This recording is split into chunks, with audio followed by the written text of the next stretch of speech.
Assalamualaikum warahmatullahi wabarakatuh. Selamat malam, salam sejahtera untuk kita semua. Salam merayu, salam untuk saudara yang ada di Indonesia maupun di luar negeri. Semoga sehat selalu. Yang baru menjalani sakit mudah-mudahan cepat sembuh. Yang bekerja mendapat rezeki yang berkah, amin. Ada istilah baru yaitu politik gentong babi. Nah, istilah ini itu muncul pertama kali di Amerika Serikat ya. Jadi politik gentong babi itu mengacu kepada pengeluaran yang dilakukan oleh para politisi buat kepentingan konstituennya. Hal itu dilakukan sebagai imbalan atas dukungan politik di dalam kampanye dan pemungutan suara. Nah, istilah gentong babi sendiri merujuk pada gentong atau tong atau wadah yang terbuat dari kayu buat menyimpan dan mengawetkan daging babi. Nah, sekarang istilah gentong babi dipakai buat menggambarkan pengeluaran pemerintah yang boros. Terminologi gentong babi pertama kali digunakan oleh John buat menggambarkan fenomena di lembaga Kongres Amerika. Para wakil rakyat mendorong penggunaan anggaran negara, penggunaan uang rakyat buat kepentingan konstituennya dan bukan untuk kepentingan rakyat banyak ya.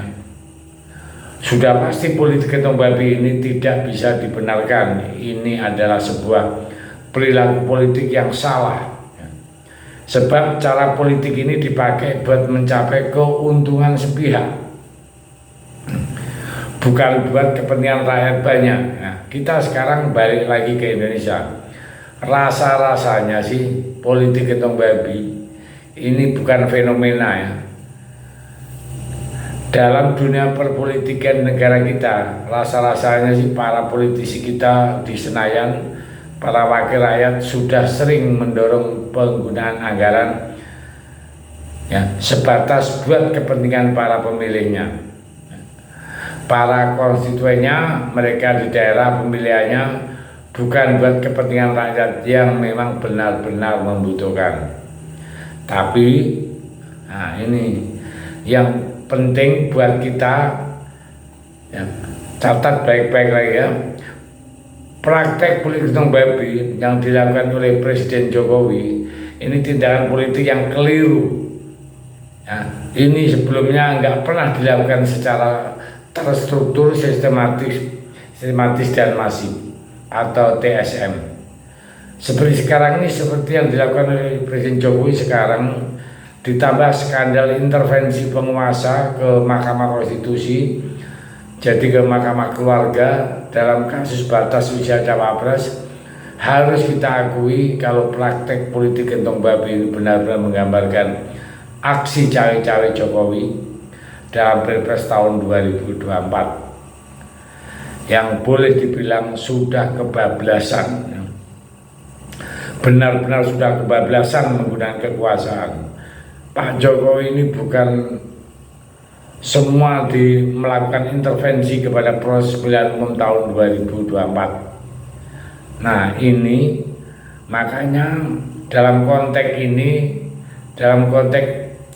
mengakhiri praktek politik gentong babi yang koruptif dan sangat merugikan rakyat ini, alangkah baiknya kalau pelaksanaan pemilu tahun 2024 yang penuh kecurangan dan carut marut ini, dimana cawe-cawe Pak Jokowi sudah kelewat batas, alangkah baiknya kalau pelaksanaan pemilu umum yang baru lalu bisa diteliti, dikuliti dan dibongkar habis dan diberi solusi lewat penggunaan hak angket di DPR.